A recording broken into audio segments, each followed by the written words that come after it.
Hey, everybody, and welcome back to Inside the Forest. Dave Cottingham here with Casey Cooley. Hello, everybody. Welcome back. It's been a little bit. Yes. We are back talking, of course, about all the latest Star Wars stuff. Not too much going on, but we've uncovered enough to put a show out. Yeah. We got some news from Disney Plus and Galaxy's Edge finally in Orlando, which is fastly. The date of opening is coming upon us really quick at the end of this month. And then, of course, we're going to continue our journey to episode 9 and talk about some specific topics on that. So let's get going. I will say, I actually just tweeted this out about the reason kind of why we were in hiatus a little bit. I lost my little doggy. Yeah. Miley, who actually usually is laying in behind us on the couch as we're recording this show. So she passed away last week. So it was a little tough on the family. The girls are a little upset, but I just actually picked her up today from the vet. So she is back home, but upstairs on the mantle. So nice. But anyway, some good support from everybody for that. But anyway, we're back at it. So thanks for hanging with us. I think the big news I read over this past week is a little more news on Disney Plus. Yeah. We knew there was a price of $6.99 Right. For the monthly subscription of Disney Plus, but they just released the bundle price. Yes. As well as the lineup that's coming out on Disney Plus. But the bundle price is $12.99 a month, and that includes not only Disney Plus but ESPN Plus and Hulu Plus. Hulu Plus, yes. But if I remember correctly, because I don't have it in front of me right now, but it does include still the ad version of Hulu. Yeah, that's separate. You actually can buy they haven't released the price yet, but you probably can buy a higher subscription to get the ad-free version of Hulu Plus. So there are some ads on there still, but you still have ESPN as well as Hulu and Disney, of course, and the Disney lineup that is coming, which I will say, I mean, as far as movies goes, it's, to me, pretty light. Yeah. There's a lot of TV shows on there. But it's weird that, so at least the list I'm looking at, which launches November 12th still, the Marvel Studios films, I only see 4 of them on here. I only see Captain Marvel, Iron Man 3, and Thor, The Dark World, which is strange. You have only 3 Pixar movies, Toy Story 1, 2, and 3. You've got all of the Star Wars films except I don't see Solo on here, and I don't see The Last Jedi on here. Right. I think that's next year. Yeah. Is what they said.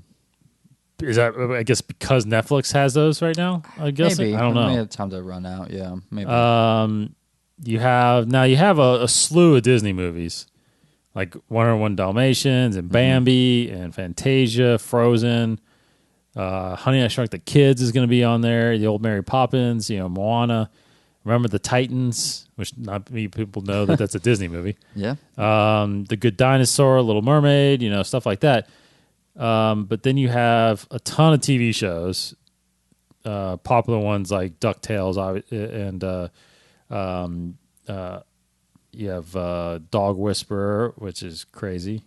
I guess that's part of the Nat Geo stuff that they're getting. Annie Mac, which is a big Malcolm in the Middle, Guardians of the Galaxy. I mean, you got Marvel stuff too, Ultimate Spider-Man, Simpsons. It was good to see on here Star Wars Rebels and the Clone Wars will be on here at launch. And then Mandalorian, of course. So you got a lot of that, but interesting to know I think it's going to be constantly updated, obviously. I hope so. Hope it's pretty regularly added to. Mm-hmm. And nothing's taken off, I hope. So what are you surprised most about that? I'm surprised with some of the stuff I haven't heard about, like the new stuff, the original stuff. Like the Jeff Goldblum show. Yeah. What the heck? That sounds awesome. Yeah. But anyways, I was surprised not like they'll, they have like the Finding Dory, Finding Nemo movies. They have Toy Story. I think just one coming out. I don't think they have like 1, 2, and 3 coming out when it opens. But I was surprised that they would give you some, but not a lot. Like the first Incredibles, but not the first 2 Incredibles. Or the only 2 Incredibles. So I guess they just have a plan of rolling it out. Not wanting to I don't know, throw everything out the first go around. Yeah, I gotta think that there's some kind of distribution deals or something like that they have to wait to run out. Incredibles 2 is on Netflix right now. It is on Netflix right now. A lot of Disney stuff still is. So yeah. I'm sure that's got to be part of it. All the Marvel Studio movies are pretty much on there now. Yeah. Like they're good. I think Infinity War is on there, and Black Panther's on there. Ragnarok's on there. Doctor Strange was on there. I don't think it's on there anymore. Yeah. So I think as those come off, they're able to. That's why since they removed Clone Wars off there, that's why I think Plus, anyway, I think Clone Wars was actually a Fox distribution, if I remember correctly. The film was and remember it was Cartoon Network, which was Fox. Yeah. So they have all those rights now in a way. Yeah. But like again, Solo's not on there. Last Jedi's not on there. Right. It's good to know that they have A New Hope fully now because of Fox. Yeah. That was the only one that was kind of. I think it was announced though. You will see Episode 9 on there, and you will see Endgame on there pretty soon. I think those movies, they ultimately and inevitably will be on the platform. I think so too. Let's just take some time. You got to have all the Marvel movies on there eventually. It's like, this whole year I keep thinking, there's no we keep talking about, me and Sarah, my wife, if we should just once twice a month buy a couple Disney movies for our son. But I keep thinking well, let's just wait because they're all going to be on Disney Plus probably. There's no need to buy a lot of these movies. Yeah. So I hope that's the case. Mm-hmm. Yeah, and I don't know about the bundle because I do watch ESPN, but I don't really watch it for the shows that they put on there. Like, is that what you get out of the Plus? Yes, there's like original programming kind of stuff. I didn't know that. Like they have, they have behind the scenes docs that they do. LeBron's got a couple shows that he does on there. Okay, like talking in the barbershop with his buddies and stuff like that. There's one that's really popular called Detail. And it's got they have Peyton Manning on there who it's you don't ever see him, you just hear his voice because it's all analyzing game film. Oh, okay. So he just shows why he did this or why a quarterback is doing this. Gee, that's Kobe Bryant easy show. Does it with basketball. I know it's very easy. In fact, we're talking about doing something for the boxing thing. But, okay, yeah. But it's like there's just extra shoulder programming, they call it, that ESPN Plus does that you have to pay to see. Of course, all the free stuff's going to be free, like Sports Center and all those stuff that's on television. But ESPN Plus is all the stuff that you don't see on television. And does it give you access to get the channels? Can you get the ESPN channels? It's simply just... Oh, you still have to get a cable subscription? I think you still have... Well, no, I think ESPN Plus, I think it comes with... It's just the app. Yeah. Which watch ESPN, you can watch Sports Center, and you can watch all the shows that are on TV. But I think that's $5 a month right now, just by itself. Mm-hmm. Hulu, I'm not sure what Hulu costs. I think I want to say 7 or 8. Yeah, I think it's like 7 or 8. And you pretty much have to get Hulu because there's really there's no reason to watch anything unless you watch. Like the day after things air, you can go on Hulu for free. I'm pretty sure and watch it for free for the most part. Do they still do that? I don't know if they even still do that anymore. I only ever really have done it for Tonight Show. Yeah. But normally it's like you have to. But it's buy only it. like the last like 4 or 5 episodes. Yeah, exactly. Yeah. Because that's how I got so upset with like CW shows before when they were on Hulu, then they had their own app, and now they're off. Now they're on Netflix. But yeah, like you pretty much have to buy Hulu to watch anything on Hulu. There's I think there's little. I could be totally wrong, but I think there's like little now, much less for free that you can watch. But they're like everybody else too. Aren't they making their own original stuff too? They all definitely. Yeah, and there's a lot that I haven't got to. Handmaid's Tale is one of them. Yeah.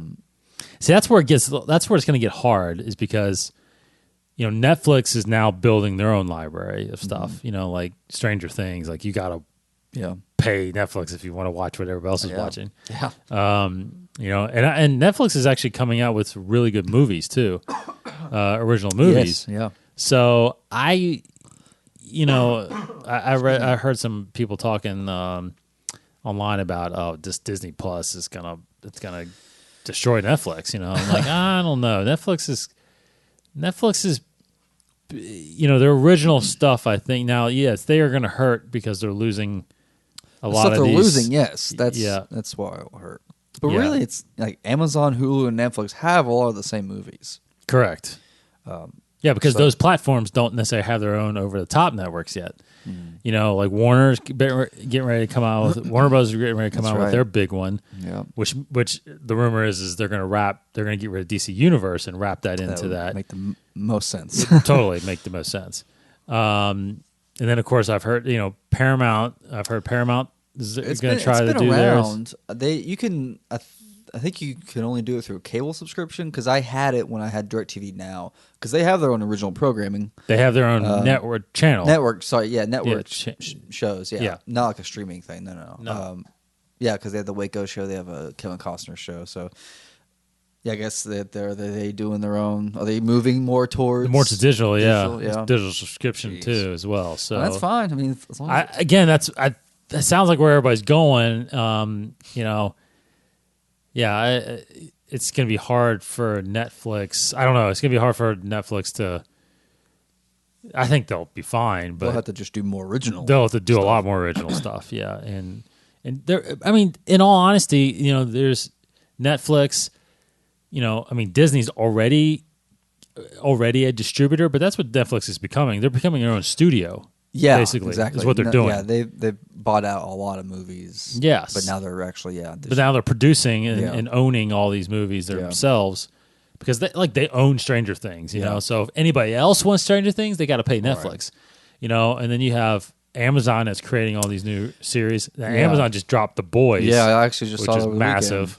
Weekend. They have Jack Ryan. Jack Ryan's pretty big. Yeah, they have their own movies that are like in theaters, like legit, like distributed movies, like award-winning movies too. Yeah. So, well, did you hear about the side note where this is a complete side note? Do you hear where a couple, some pretty big filmmakers are trying to disqualify them from winning Best Picture awards?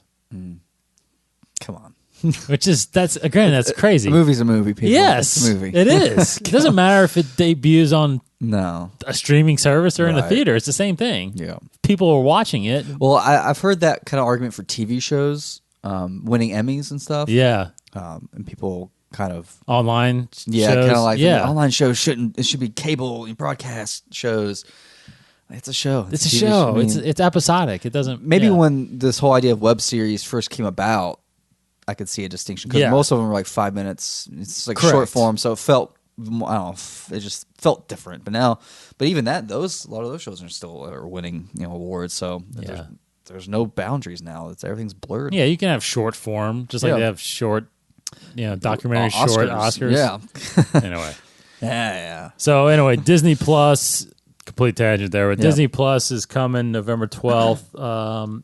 I'm definitely getting it. Oh yeah, there's no question. So, yeah. I will. I don't know if I'll do the bundle though. I don't. I have DirecTV and I love DirecTV, so I don't really need Hulu, and I don't need ESPN Plus. So I think I'm just going to do the monthly $6.99. No, I don't really do Hulu. much at all, really. Yeah. Yeah. Now, I would like to watch the original stuff that they have, but I have so many other shows I have to get to It first. sounds like if I didn't have DirecTV, I would probably do it. Yeah. In which I may once my contract runs out next year. But it's possible I could think about that. But in the end, it's like I've thought about it. For me, it was like when I signed up for DirecTV, because I get a big discount having AT&T bundled and all that stuff. So I looked at it. I remember I think I looked at it to where if I didn't have DirecTV and I paid for Netflix and like Hulu and like something else, and I was like, it's the same price. Yeah. So it's like, I don't know, because I pay for DC Universe right now. I'm going to pay for this. Right now I do Netflix and Amazon Prime. Yeah, well, I got Amazon Prime, but Amazon Prime's like it's so many mainly for the shipping thing. Well, that and I do Amazon Music. Yeah. I'll sometimes do the books because they have a small selection of ebooks you can do. I do Audible, which is Amazon. I wish they would wrap up Audible into that. I know, Prime kills me. I know, that is crazy. They are stealing from me right there, like that. Anyway, speaking of Amazon, good and Audible, I'm in the middle of Thrawn Treason right now, which is sitting right here. Yep. Now I will say, I listened to the Living Force guys. Yeah, they're not sold on this book at all. Eric, one of our guests on here, actually ranked this pretty low on his list. Must be a few episodes behind. Well, I read his review about it or something like that, and because he's not really high on elite alliances either. Right, so now I'm halfway through it, and right now I dig it. I'm digging it. I have found, because I've listened to all those guys. I love their debates and their it's fun listening to them. But I have found myself to be kind of a lot of times on the opposite side of Eric, specifically on some of his books. I think more aligned with Corey. Yeah, in a lot of ways. But I haven't got to Thrawn Treason yet. I've liked all those books so far. I mean, I think Eric is not as huge of a fan of Thrawn in general. Right. Yeah, I mean, I think he's like the Superman, of Star Wars. It's like, where's his fault? Yeah, that's true. I think you can't not. To me, anyway, I don't think you can knock the writing. Zahn is really good. Yes. I think his pacing, his explanation. I think his conversations are really good. I don't think it's not hard to get through. Alliances. I found Alliances. I just found the story of Alliances. It was good, nostalgic, with Padme and young Anakin, and of course introducing really Batu and that story there. But I think overall the story didn't capture me as much as it did in the first book. Now this book, the story is, again, I'm getting deeper into it, and it's right now it's grabbing me and pulling me in. Yeah. Where it goes from there, I don't know. So yet, but. It's funny how you see on the cover, you see the Emperor, and of course the book started out with him, but I haven't really seen that much interaction with him yet again, so I don't know if he becomes a bigger part. And I'm not totally, I think I know what the treason means, but I'm not 100%, so I think there's going to be more to it. I don't know, but anyway, I'm going to keep going with it. I've got, like I said, I got about half more left on the audio side. There were some other books that came out that I wasn't really aware of. I've been waiting for these books. The Galaxy's Edge ones? The Galaxy's Edge, excited about, but the Myths one? I'm really excited to read that one. So Myths and Fables, I think it's out now. Yeah, I think they're both out. Myths and Fables, which that kind of just completely blew off my radar. Yeah. But that does look good. And then Galaxy's Edge had a book called A Crash of Fate that came out. It's a junior novel. But it's set. Oh gosh, I read it. Is this current? Almost, I think it's current. Yeah, actually, I think it's set in this around the sequel trilogy. Resistance. Yeah, Resistance time, right? Yeah. Resistance First Order time. Yeah. And now Eric was really high on that book. He loved it, and I think what I read about it, it's kind of got a Lost Stars kind of feel. It's two two young kids that get separated, a girl and a boy, and the girl ends up coming back, and they're trying to, just make their way through Batu in this day and age. So, I'll be interested. I actually might listen to that book after Thrawn. Is there an audible even of the myths and fables? I would have to. I don't know if there's an audible. I feel like I'd have to read that instead of listening to it. Yeah, but Crash of Fate is an audible. I don't know about myths and fables. I have to check. And then there was a book announced just recently called "The Secrets of the Jedi." Yeah, I did not. Was this ever? I never saw the list on that one. So that one was surprising to me.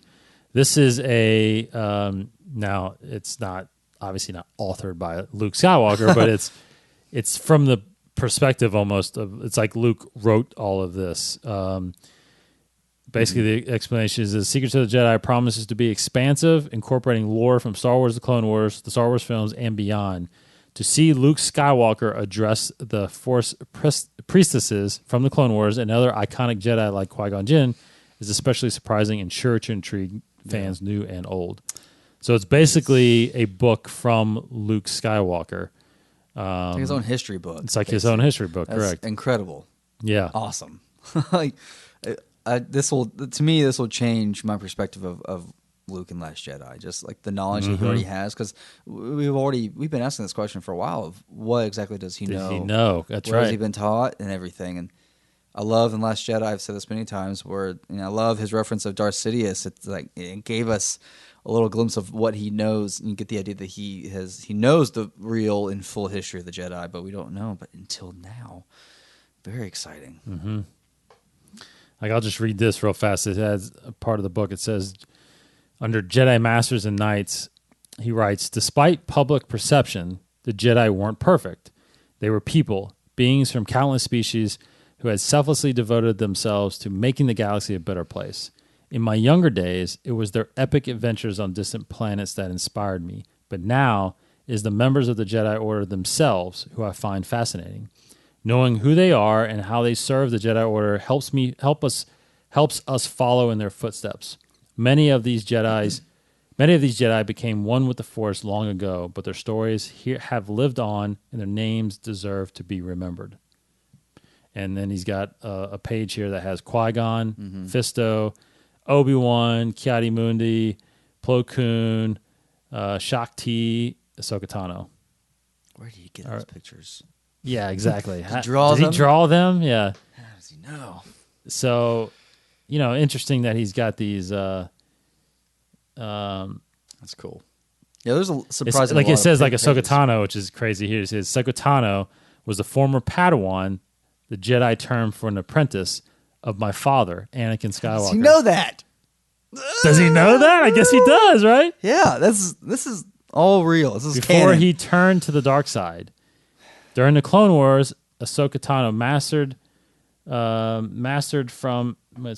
matured from an impulsive young trainee to a trusted commander. However, unlike her fellow Togruta Jedi Shakti, Ahsoka never went on to become a Jedi Master.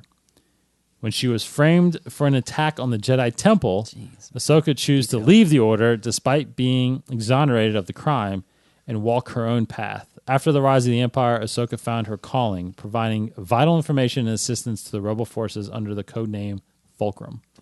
What? How does he know? He knows everything. So yeah, he's been watching. He's been watching the shows. He's been watching. Yeah. So it's the first time I actually started reading that stuff. So that's pretty incredible. That's very exciting. There's a whole thing on light. It says light force abilities. Yeah. So mind trick, telekinesis, push, jump, spirits. I love the implications of this. So this is pretty impactful. Yeah, it's huge because it gives me hope that it's being passed down through Rey. It's being passed down to what will be, I'm assuming, the next generation of Jedi. I mean, that could only give you hope that Jedi will live on and they'll rise again, kind of a thing. Just so let's just speculate on this for a second. How could he know all this? Is it through just Yoda and Obi-Wan telling him? I mean, yeah, I think so. Does he find holocrons? I think through his, how many 30 years or whatever he's just been amassing all that knowledge and talking to former masters and through the Force, holocrons, texts, finding everything.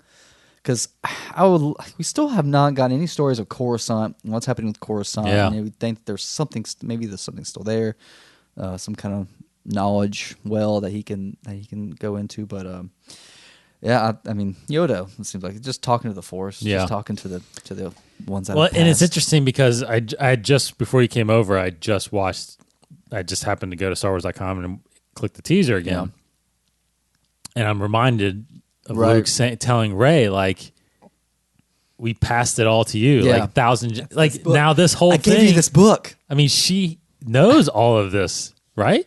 I mean, wouldn't that be great? She starts referencing all these things. I mean, like she starts name dropping Master Windu, Qui-Gon, Ahsoka. Yeah, I mean, because in the Last Jedi, the thing about the Last Jedi, because I'm assuming this, if this is if this is canon and he wrote this before the Last Jedi. Yeah, like he's been, like that's part of the text, I guess, that she maybe takes with her, right? The Secrets of the Jedi, or the Journal of Luke Skywalker. If he did all this, I guess the only problem that could be about it is that he's still in the movie. He still feels like the Jedi were flawed or had a failure. You know what I mean? Like whereas this is kind of highlighting everything that's, I don't know, it feels like everything good about the Jedi. I mean, who knows when he wrote it? Did he, is it known if he found those texts somewhere else and brought them to the island, or they were already at the island because it was an early temple? That was the place. That was supposed to be the first. Now, yeah, I wonder if they were there or not. Yeah, I don't know. Because same thing. It's like why would he care to bring all this knowledge to that island to store and keep safe? If he didn't care about, if he showed himself up, but maybe they were already there. So just thinking. Yeah, because it's possible everything got destroyed. His temple got destroyed. Maybe he had stuff there. Yeah, you can remember he had that compass in his hut. Mm-hmm. That's one of the artifacts you find in. Yeah, he found it in Battlefront. Yeah. So you're right. I think he could have collected some of those texts in different temples as he was looking, but maybe there was the one beginning text. I don't know, the Sacred Jedi text. Sacred Jedi text. So I don't know. This is interesting. Just I didn't expect to go on this. Talk about that like that, but we're going to really break this book down when it comes out. This thing comes out November 19th. Oh, man. So closer to the movie, but before the movie. So November's a busy month. So many things. November is massive. I have to read that in between watching The Mandalorian and playing Jedi Order. Yeah, for like the fifth time probably at that point. So yeah. So anyway, that the books coming like that, rolling out. Another crazy announcement is that now this has not been confirmed on StarWars.com. So I'm going off other outlets that have seen this, but apparently all 10 Star Wars films are being re-released on Blu-ray. Next month in September. Now, if you know Star Wars, they do this all the time. Right. They repackage them all the time. Mm-hmm. I am pretty much 99.9% sure that there's nothing new in these movies at all. There's no like new edition or something like that. But they are releasing them with cover art that is in sync with all the other, with all of them together. So, and even the color schemes are all different a little bit. You have Episode 1 that's got kind of a bluish tint. Episode 2 that's got kind of a yellow. 3 is reddish. Solo's orange. Rogue One's like a teal. A New Hope's like purple, and then like kind of a light blue, and then green, of course. So it's all different colors. It's all going to come together. I will bet you a ton of money that Episode 9 does not have this look, It's gonna have its own look, and then they'll do a whole nother box set next year that's got all the. I guarantee they do a Skywalker saga box set with just the 9 episodes. Yeah. The final editions, you know, the episode, the last. Are you one of those ones though? I'm still one of those ones that I feel like they need to fix some things still. In the original trilogy, but you know, that's just me. I mean, if you're going to go as far as you have gone, go all the way. Yeah. And there's so many things, fundamental things, I feel like. There's just like, and honestly, some of it's color. Yeah. The color correction is bad on some places. But there's still like, I still want, the one thing, I'm just going to say this one time. The one thing I would definitely do, and it's always bothers me, even though it's my one. I mean, besides Rogue One, it's up there, 1A. Empire Strikes Back. I just think there's so many shots still of like the old Cloud City in the background. I just wish they would just update them all, because there's some shots that are the new city, and then some, especially like when it bothers me all the time. The shot where they open the doors and Vader's there and he blocks everything, and then Boba Fett walks out behind him. There's a window behind him. Have you noticed this? Yeah, it's a window behind him, and it's Cloud City, like just like painted towers. Yeah, it's the old map paint. Yeah, just replace it with a nice shot of the city. It's like... Yeah, I mean, when you've said this, we've said this on the show about the dogfights, the space battles. Yes. It's like you can start adding stuff in the background. Yes. Get more... Because, when we read more and more of these books, referencing battles of Endor and all that stuff, it's like how crazy everybody was involved. Yeah. It's like, well, I mean, we got kind of an idea of that from the movie, but you can just add so much more. Yeah, so much more. Agreed.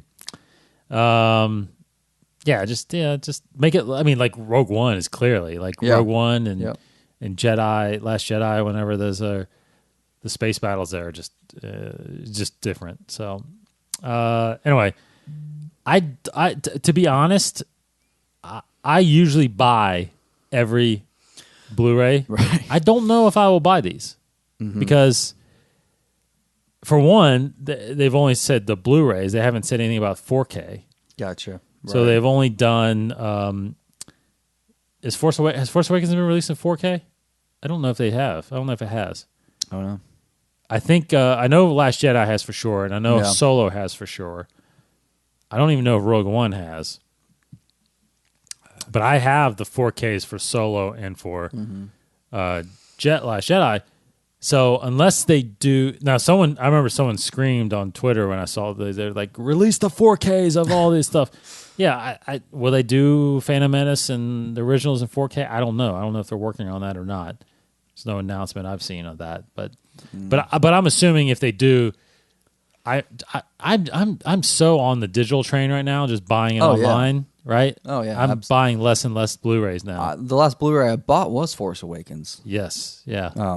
So you're buying digital too, yeah. That or just waiting until it's on a streaming service. Yeah, true. That's how I've been doing a lot of Marvel movies now. Yeah, because of Netflix. Now I that's the one series I have continued to buy the Blu-rays of, because I've got them all, and I was Marvel? so it's like you gotta keep going. I gotta keep going, I guess. I don't know. At some point, I gotta stop, and I'm doing the DC movies also, so I've got all the. Okay. I got Aquaman. Yeah, so like Disney Plus, man. I'm like, there's no need. Nah, I know, right? But or in the Warner Brother. I don't know why. Service. I will say though that if you truly want to watch the quality, it's still better looking Blu-ray? on disc. Yeah. Yes, because I've got a digital projector, and I remember I was watching when Infinity War first hit Netflix, or not Netflix, when they first hit digital. I bought it on Vudu. And I watched it. Now Vudu's got the HDX or whatever. It's not they didn't have 4K, but they had, 1080p. And I was watching it, and I remember because it comes out on digital like 3 weeks now before the Blu-ray does. Like Endgame's been out, but Endgame hits Blu-ray tomorrow. Oh, jeez. So I went ahead and bought the disc for Infinity War because I went and bought the 4K, which comes with the Blu-ray. So if you buy the 4K, it usually comes with the Blu-ray and the digital version. So I have and I don't have a 4K projector, but I but someday I will. That's why I buy them. But I popped in the Blu-ray of Infinity War, and it's a better looking movie. Yeah. So cool. So the Blu-rays still have quality to me also, but convenience wise, if I'm getting it 3 weeks before it comes out, it's like, why not just buy it on digital, you know? Yeah. I mean, now Apple TV has their 4K Apple TV, and iTunes is starting to offer the 4K option, so that might be a good contender. Well, Star Wars has got to, I mean, they got to be working on the 4K. There's no doubt in my mind that they are. Eventually, I think all these movies will come out in 4K. Mm-hmm. And maybe that's when we'll see some kind of different versions or something like that, or something fixed on some of these things. I don't know if they'll ever do that, though. I think they're done. I think they're done. I actually do think they're done. Yeah. You know, I think the way they are is the way they are. Yeah.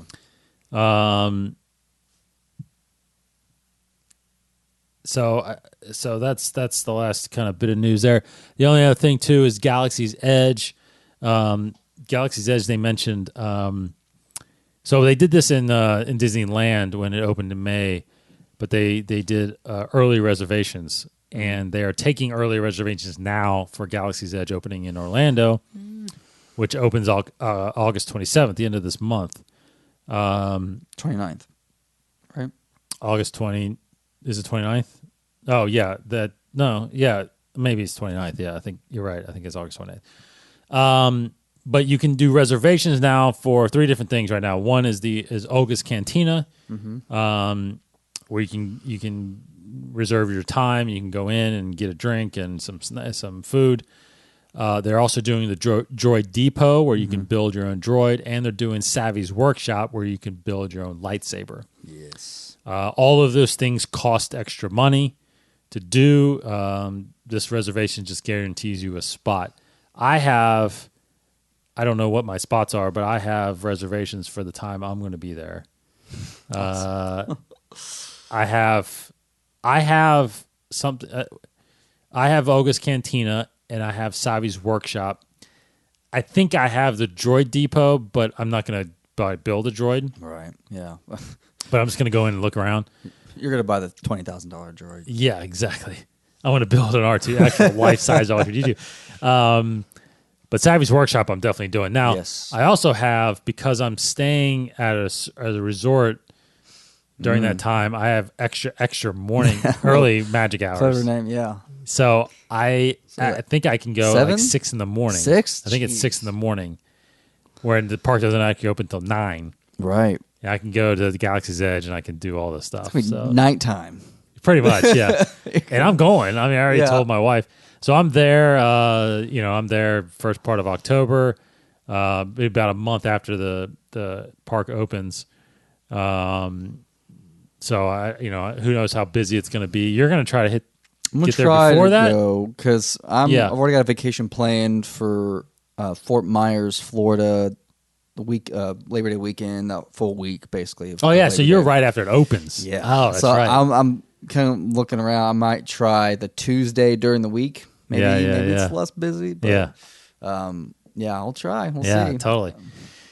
Yeah, so we've got. It's funny because we've got plans in our plans. We've got. We're going the first day we arrive. We're at Hollywood Studios. And then like a couple days later, we go back to Hollywood Studios, and then we're going there the day we leave, and we're only there for the half day. But again, early morning hours, I'm going, even though if we're going to another park, I'm going to hit it up. And I already told Brooke, I'm like, you guys can sleep in and I'll meet you somewhere. But but the day we get there is the first day of the new gondolas. Okay. So they're calling the Skyliner, Disney Skyliners. So it's the new gondolas that they have. So it's the first day we get there is the first day it operates, which is crazy. So try it out the first day. Oh, totally. First day it opens. Yeah. Well, yeah, I guess we'll try it out. But I think I can, because we're staying at Beach and Yacht Club, and there's I think I can go over to Epcot and then take it to Hollywood. Oh, really? Yeah. Does that be faster? I guess it would be faster than a ferry.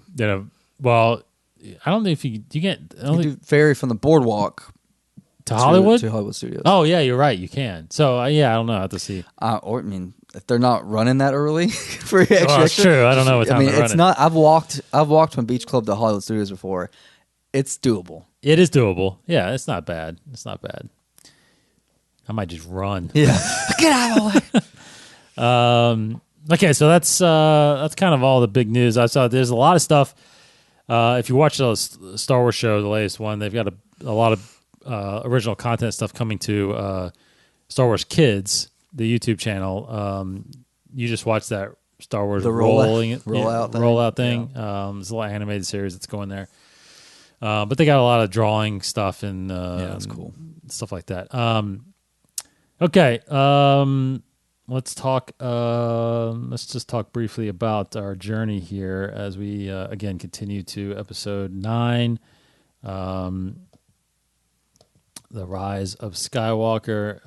Let me check the countdown. We are 128 days away from the movie, which is crazy.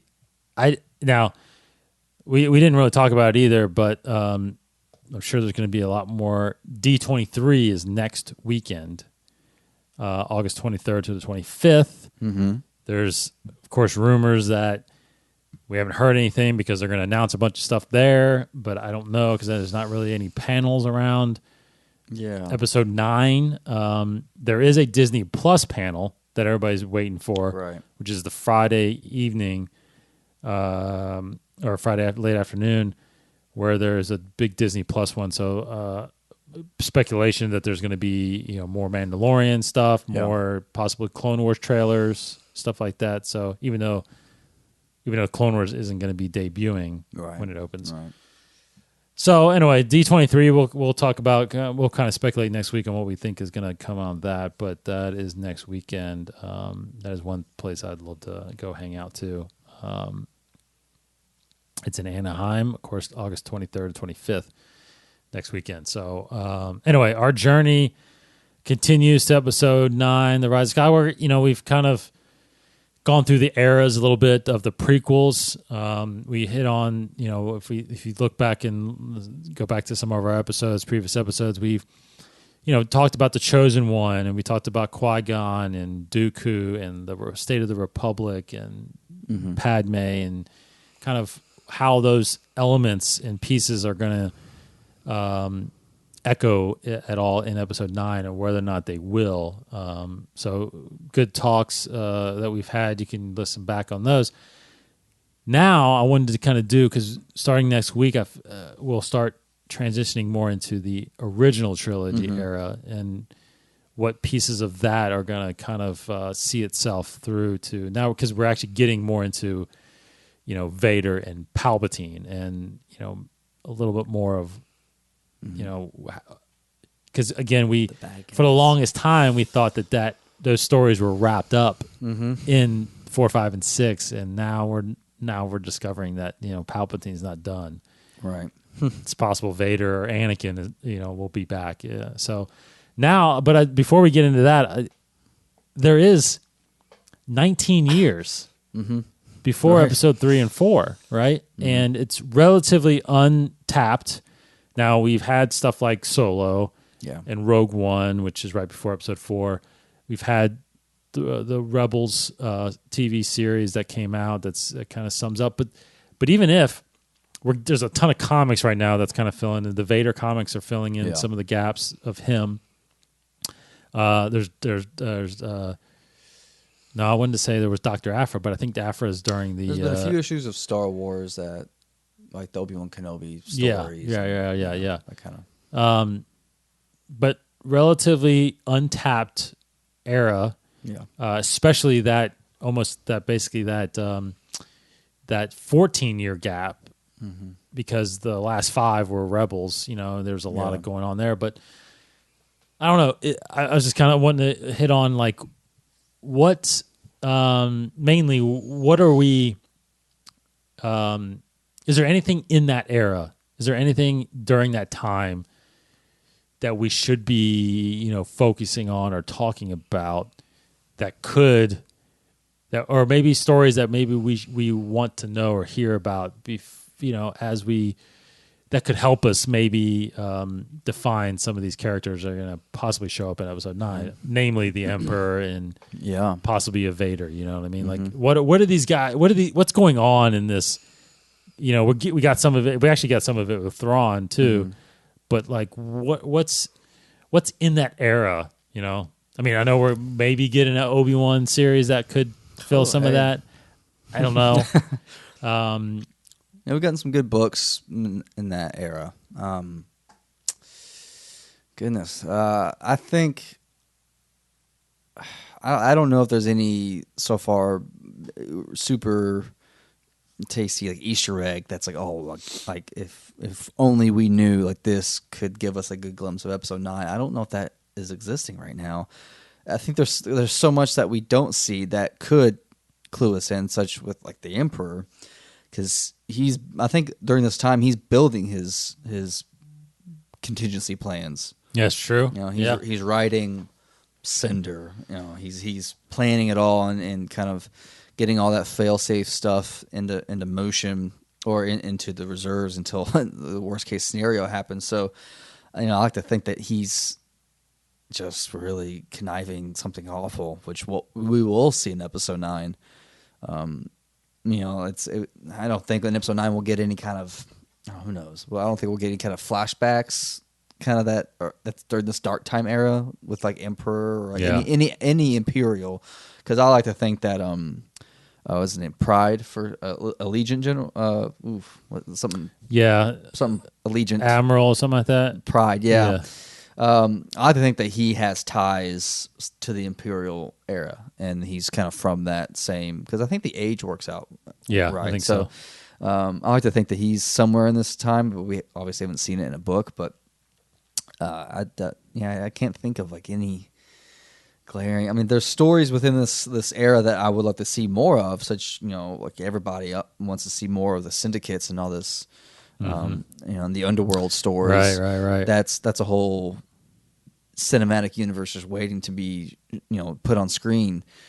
But in terms of episode 9, I don't know, because the Jedi are nothing, and then the Sith, it's there, the Imperials are there, so I think it's just the groundwork. I mean, I love learning more and reading more stories about the actual political makeup of the Empire. Bloodline kind of helped with that a little bit, but I love seeing what drew all these guys so much into the Imperial scheme that they're still fighting so much for. You know, like Alphabet Squadron kind of gave us a little bit of perspective on that.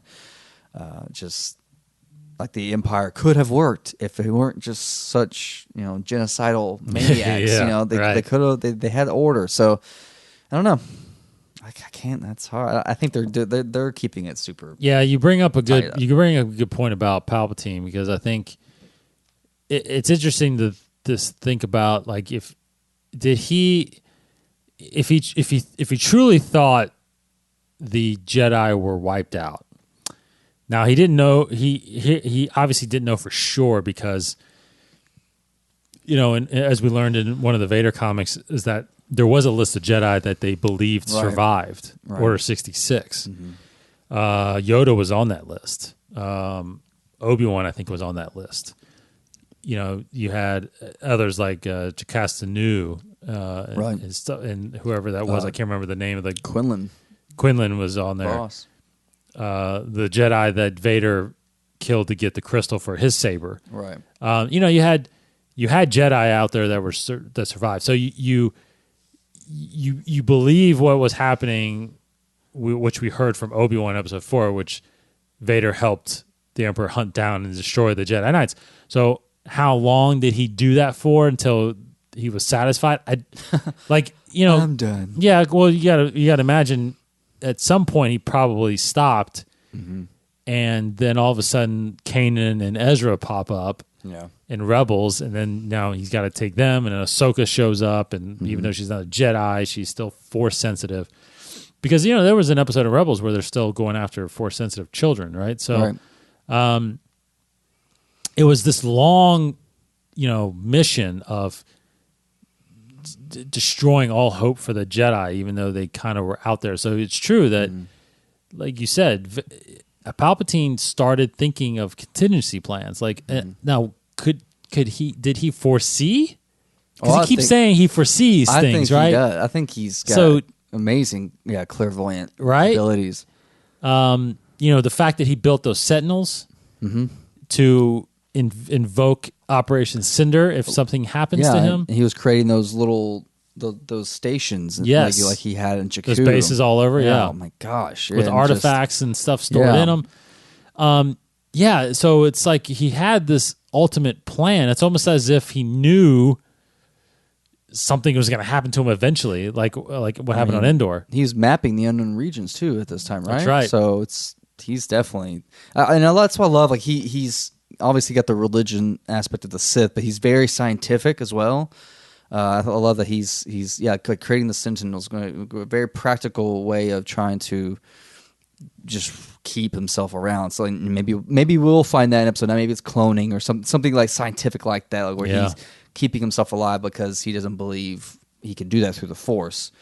Right. So I love seeing those kind of moments with the Empire and the Emperor himself. It's pretty cool. Yeah. So so the fact that he had Operation Cinder, I guess planned, last-ditch effort. I guess. So you got to believe it's easy then to start believing that whatever we see in episode 9 was planned. Yeah. I mean, I think this whole thing is planned, and he had, like we talked about, he had 19 years to until because 19 years there wasn't technically a threat.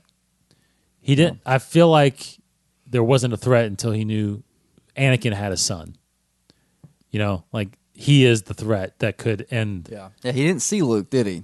Didn't seem like he did. Doesn't seem like he did. I mean, when we hear him talk in Empire, they changed the wording. It's like they changed the scene, and he says, "I have no doubt this is the offspring."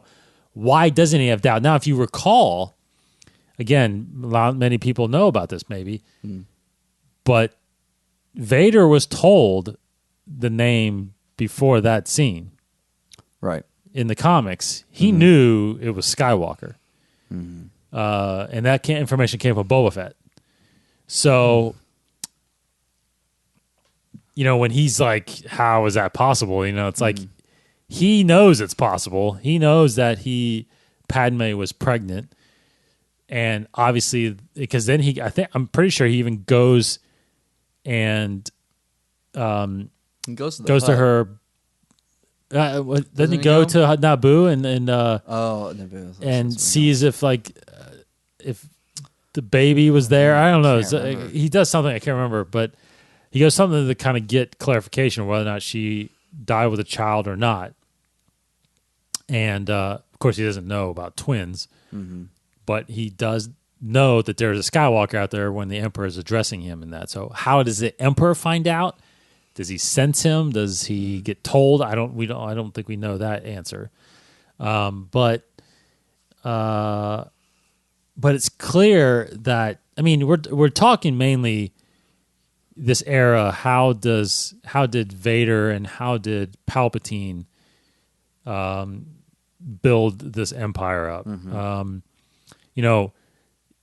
You got to think that there's a lot of discussion and talk going with the delay of Stardust, Project Stardust, which is the Death Star. Because as you read into Thrawn also, Krennic is in this book. And Krennic is trying to get more funding to finish it out because they're so far behind. And it's like, and we kind of know that it's purposely being delayed by Galen as well, Right. So it's like, I get it, but that's the Emperor's big project, right? He wants a Death Star, and he wants to rule with fear, along with obviously Tarkin's doctrine. But there's not a lot of there's obviously not a lot of good things that are going on in this time, right? I mean, it's the rebels are secretly building up. We I always guess thought that it was just very stale. Like it's just dark times. There's nothing happening but just oppression and everybody's in hiding, enslavement, and just genocide and everything. And that's why I love with these books we're hearing that all that was kind of kept on the outskirts. It's like people in the core worlds were less affected by the evil side of the empire. So these cells are popping up, and I love getting more of a better glimpse of how that started. I like to think, I feel like I've heard Abrams say about 9 that, or maybe someone else said like that. When we watch it, it'll make sense basically. Like how it all connects. Yeah, and I just like to think that it to the nth degree of that. Like I want to watch it and then it'll change our perspective of every movie before, especially the prequels. Really, the prequels. I want this to just change the perspective of the prequels while we're watching it again, and we'll see Chancellor Palpatine doing. It's like right after this scene, he goes and he plans something. Like we know based off Episode 9, like he's doing something else here. He's planning this, crazy scheme that is enacted. So I hope that it does tie everything together, all eras, and like, especially this dark time era. And it'd be great if it referenced Cinder somehow. I don't know, or maybe there was a Sentinel somewhere. They find a Sentinel on the crashed Death Star. I don't know. I think some. I don't know how it would work. I don't know, but there's so much opportunity to tie all these things together for all this satisfaction and nostalgia. But I don't know. Yeah, that again. Yeah, like you said, that time frame.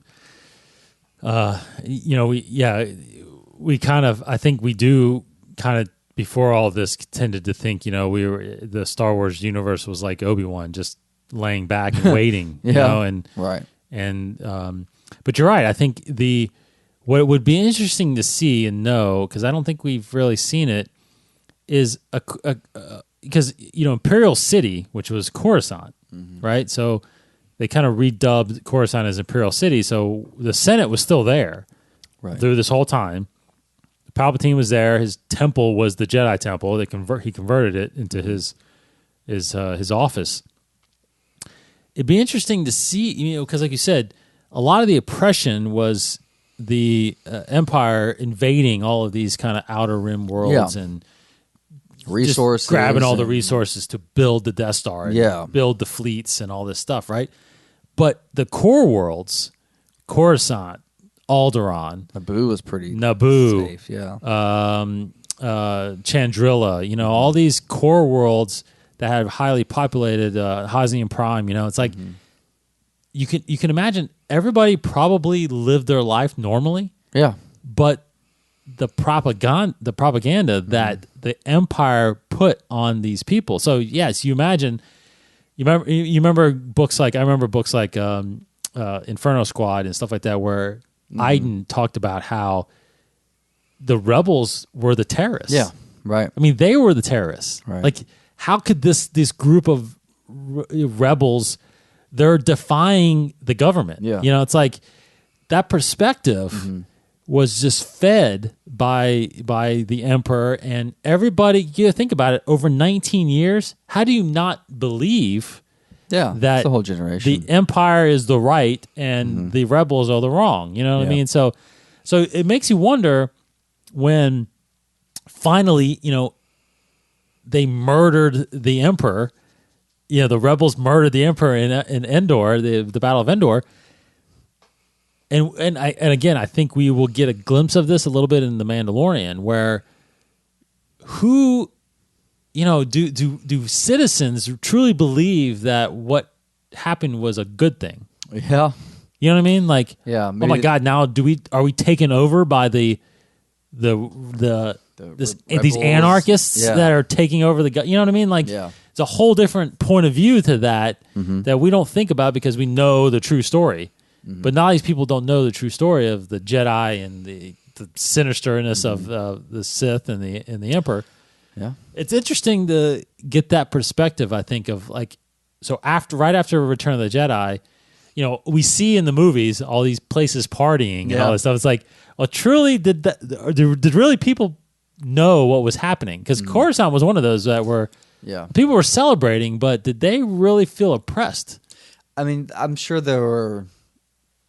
I mean, I try to relate it to real life, but yeah, in a sense, there's, you can. I mean, even a place like Coruscant, I can see there are groups of people, political parties that, entire, organizations of people that were just against the government in general.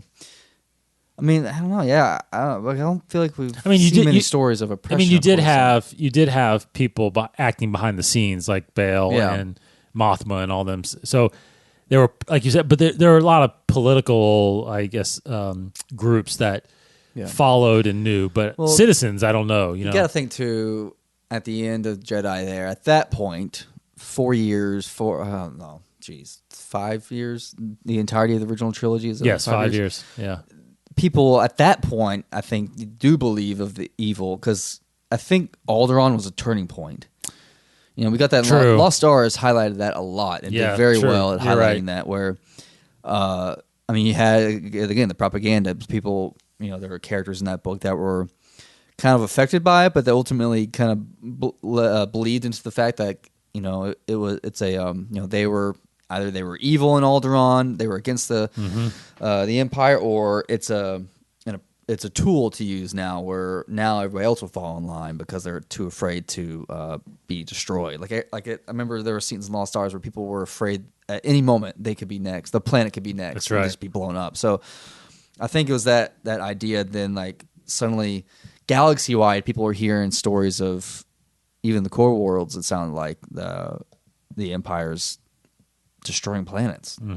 So I think after the course of 5 years, I would like to think that idea kept spreading and spreading, as much against maybe Palpatine didn't even care, Tarkin didn't even care, right. He was already dead, but ruled by fear. It's just at that point, they didn't care. So, but that was interesting because Aftermath picked up right after that scene. It did, yeah. And it was a horrible moment. Yeah, no, totally, yeah.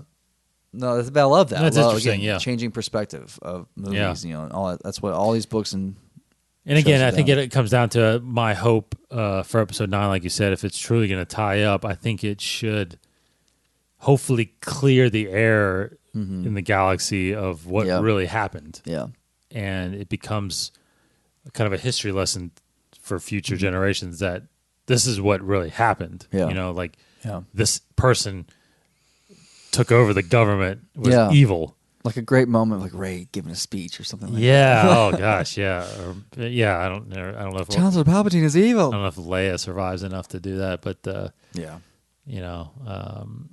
or why hasn't that? Yeah, I know. Why hasn't it happened yet? Why have they tried to give the truth out during the 30 years? The 30 years, I know. It's like, I know. Here are the history books now. Like we just rewrote it. Empire's bad.